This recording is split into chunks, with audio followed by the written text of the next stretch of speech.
The chosen one, they was never called to hide. You were never meant to dim your radiance for the comfort of those still lost in shadows. You were born to shine, not with the light of your own making, but with the eternal fire of the one who placed the stars in the sky and breathed his spirit into you. When the Bible says, "You are the light of the world," it isn't metaphor. It's not poetic flair. It's a declaration, a divine assignment. This light you carry, it is not ordinary. It is ancient. It echoes the memory of Eden, the voice that walked with Adam in the cool of the day. It remembers the tablets Moses held in trembling hands. It contains the fire that descended on Elijah's altar and the whisper that passed through the veil when Christ tore it in two. This light is the essence of God's glory, alive inside of you. But how do you live as the light in a world drowning in darkness? How do you walk as divine flame in an age that worships shadow? It begins with awakening, soul remembering. Some call it spiritual awakening. Others name it divine remembrance. In the language of the ancients, Thoth spoke of a time when the sacred would return to the awareness of the chosen, the few who carried the ancient codes in their DNA, the spiritual bloodline of light. But even that ancient wisdom points back to the Holy Scriptures, where God says, "Before I formed you in the womb, I knew you." You are not just waking up. You are remembering who you have always been. To live as the light of the world, you must first purify the vessel. You are the temple of the Holy Spirit, and a temple filled with bitterness, unforgiveness, addiction, or worldly distractions cannot hold divine fire. Fasting, prayer, silence, solitude, these are not religious rituals. They are sacred technologies. They align you. They make space. Release what no longer serves the light. Let go of every lie you believed about your identity. You are not too broken. You are not too late. You are not disqualified. In fact, the brokenness became the very reason your light grew stronger. God does not choose the perfect. He chooses the willing. And if you are willing, you are chosen. The light of the world is not a status. It is a posture. It is walking in forgiveness when hatred would be easier. It is speaking truth when silence would be safer. It is standing when the world demands you kneel to false idols. It is living in alignment with the Spirit, no matter the cost. This is not about being seen by the world. It is about being known by heaven.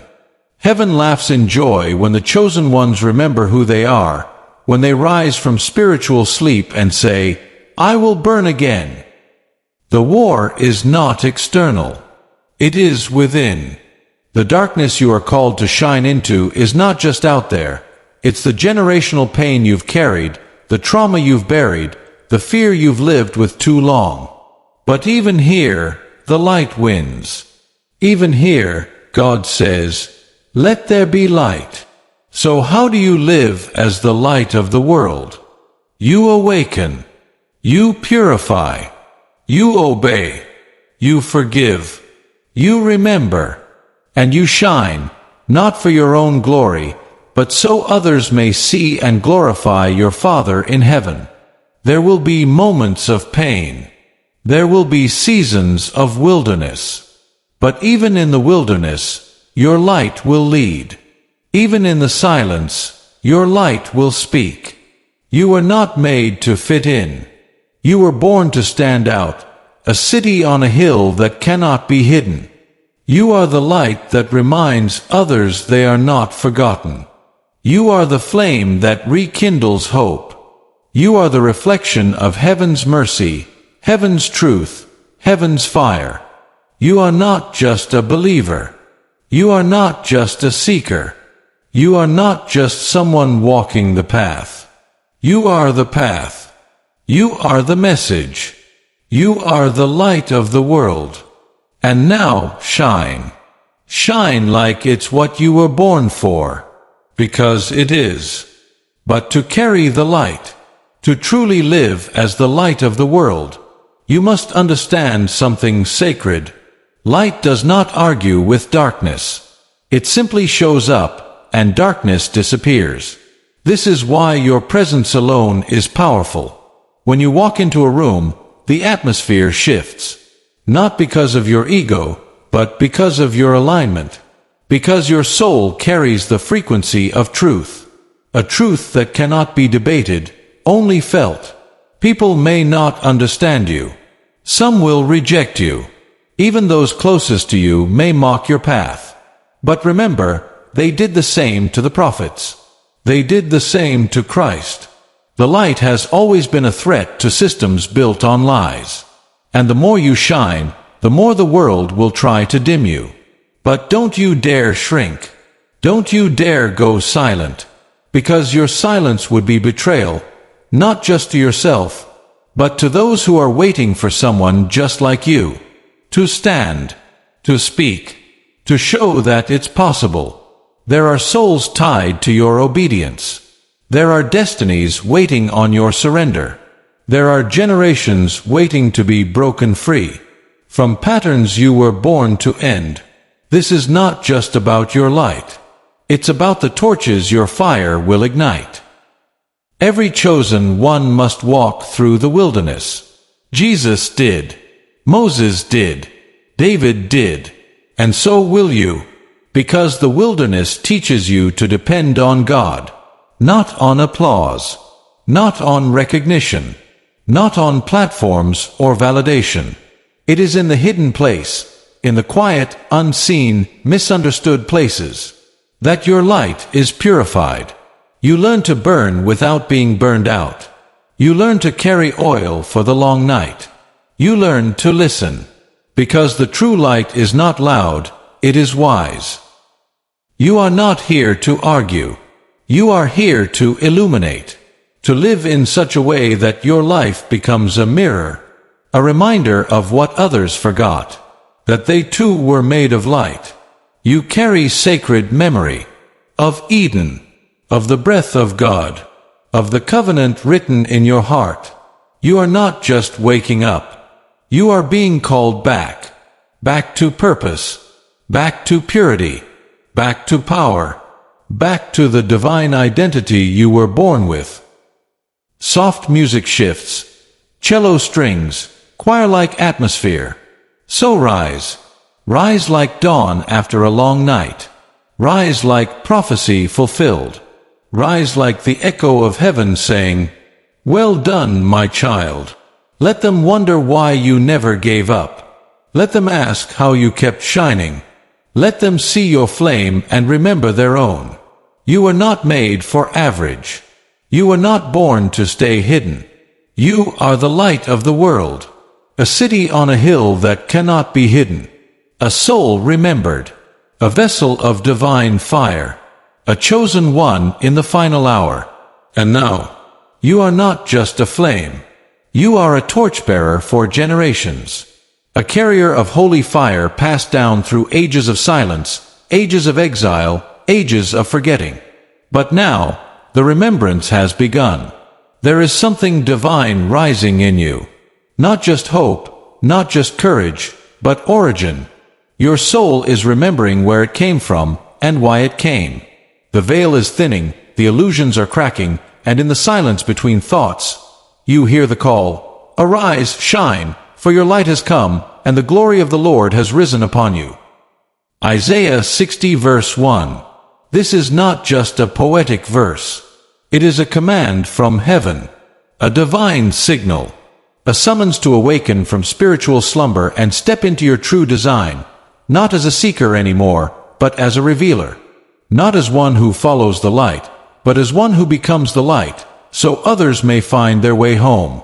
To live as the light of the world, you must become radically honest with your own darkness. You must stand in the mirror of your soul and confront every shadow, not with shame, but with compassion. For even your darkness carries wisdom. Even your wilderness carried purpose. God wastes nothing. Every betrayal became a burning. Every rejection was redirection. Every heartbreak broke the shell of ego and allowed the soul to rise. And now, that soul, your soul, is ready.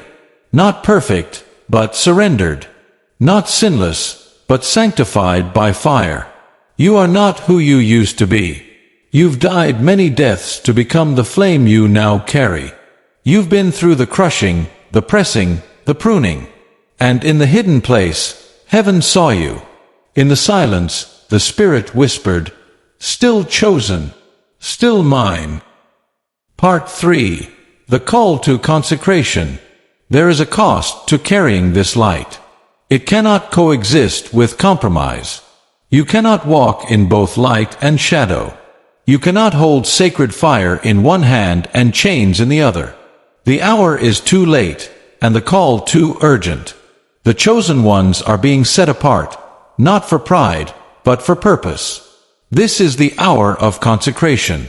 The hour where you choose the narrow path over popularity. The hour where you break agreements with fear, with shame, with false identities, and step fully into divine alignment. You cannot carry this light while carrying bitterness.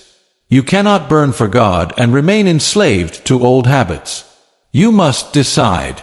The fire of awakening will not force you, it invites you. It calls to you like the voice from the burning bush, saying, "Take off your shoes. This is holy ground." And when you answer, something inside you shifts. Not emotionally, spiritually. Your DNA responds. Your eyes begin to see again. The veil lifts, and what was once mystery becomes memory. You remember the garden. You remember the promise. You remember who you were before the world told you who to be. Part 4. You are a living prophecy. You are not here by accident. You are not just passing through history. You are fulfilling it. Everything about you, the timing of your birth, the uniqueness of your voice, the patterns of pain you've survived, all of it is part of a divine blueprint. You are a living prophecy, a manifestation of God's promise spoken long ago. You carry the light because someone prayed for this moment generations before you were born. You are the answer to someone's intercession. You are the warrior rising from someone's bloodline. You are the breaker of cycles, the builder of altars, the one who chose God, and in return was chosen by Him. Do not minimize your journey. Every tear you cried was collected. Every silent moment was recorded in the scrolls of heaven. Even the moments you thought you were forgotten, those were the moments God was shaping you the most. And now, here you are. Awakened. Wounded, maybe, but wiser. Still trembling, but still standing. Still healing, but holy. You are the light of the world. And nothing, not the trauma, not the failures, not the abandonment, can extinguish what heaven has ignited. You are still here because you carry something eternal. Something unshakable. Something that cannot be buried, silenced, or forgotten. The light inside you is older than time and stronger than death. You didn't choose this light, it chose you. Before you knew how to pray, before you knew how to ask, before you had words for what you felt deep in your bones, heaven had already spoken your name. You are not awakening by accident. You are not remembering by chance. This moment, this inner fire, this sudden hunger for truth, purity, meaning, this is the Spirit of God awakening your soul to its original blueprint. The noise of the world cannot drown out the frequency of divine purpose. You may have been lost, distracted, hurt, abandoned, misunderstood, but not once were you disqualified. In fact, your pain became the womb of your calling. What broke you, built you. What wounded you, humbled you. What tried to end you, revealed what could never die. You are the light of the world, not by ego, not by effort, but by alignment with your Creator. And now that alignment is beginning. It doesn't always come with fire from the sky or dramatic miracles. Sometimes it comes quietly, a stillness in your spirit, a whisper that says, "Come closer. You're ready now." And when you listen, when you respond, when you say yes, something ancient stirs. You start to feel the divine remembrance rising within you. You don't just believe in God, you begin to walk with God. You begin to see with spiritual eyes, hear with spiritual ears, and discern what is unseen. You begin to understand that your identity is not what the world named you. It is what heaven wrote about you before you ever took your first breath. You begin to remember why you came. You were sent into a world of chaos not to blend in, not to be popular, not to be perfect, but to be a living light. A walking testimony. A voice in the wilderness. A vessel that carries heaven's fire in a generation that has grown cold. This is why your warfare was intense. This is why your dreams were attacked. This is why darkness tried to stop you before you ever knew who you were. Because the enemy could sense your light even when you couldn't. But no attack, no lie, no delay, no rejection could extinguish what God has ordained. The light inside you has been tested, but not destroyed. Delayed, but not denied. You are rising now, not because you have it all figured out, but because you finally surrendered. You finally stopped running. You finally said, "Here I am, Lord, use me." And heaven heard. The moment you yielded, angels were dispatched. The moment you surrendered, chains were broken in realms you cannot see. Because surrender is not weakness, it is the greatest act of power. It is the gate through which the king enters. It is the soil in which light explodes. And now that you've surrendered, the divine shift begins. You may not see it yet with your eyes, but in the spirit realm, the light is expanding. You are being called deeper, deeper into obedience, into holiness, into love, into truth. Not surface-level truth, but the kind of truth that pierces through illusion and burns away everything false. This path is not easy. It will cost you comfort. It will cost you old habits, old relationships, old versions of yourself. But what you gain is incomparable: clarity, peace, divine presence, and purpose. To live as the light of the world is not about being perfect. It is about being yielded, available, empty enough for God to fill. It is about walking in a way that reminds others who they are. It is about becoming the bridge between heaven and earth. When others curse, you bless. When others gossip, you pray. When others run, you stand. When others hate, you love. When others forget, you remember. Not because you are better, but because you are anchored. Anchored in truth. Anchored in the Word. Anchored in something eternal. The world is loud, but your stillness will speak louder. The darkness is deep, but your presence will be light. The war is real, but the victory is already written. And you, chosen one, are part of that victory. So rise. Not tomorrow. Not later. Rise now. Speak now. Shine now.